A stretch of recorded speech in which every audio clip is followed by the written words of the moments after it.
As adults in the education system, whether we're teachers or teaching artists, what we have to offer to students is the permission to play.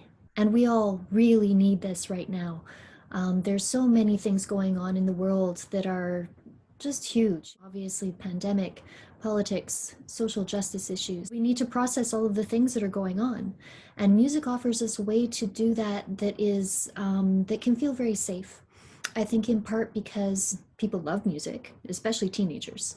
Music has such a fantastic history and so much to be learned from about how people have worked together over the ages in order to create music, in order to express their life experience, and in order to communicate across time. We can play old works that are hundreds of years old, and we can gain an understanding of what people lived through back then. And we can also create our own works that in turn we can offer to each other to speak about our own experiences, whether that's to somebody who is in the next classroom, or whether that's to a family member or a friend, or maybe even to somebody in the future who might get to listen to our music.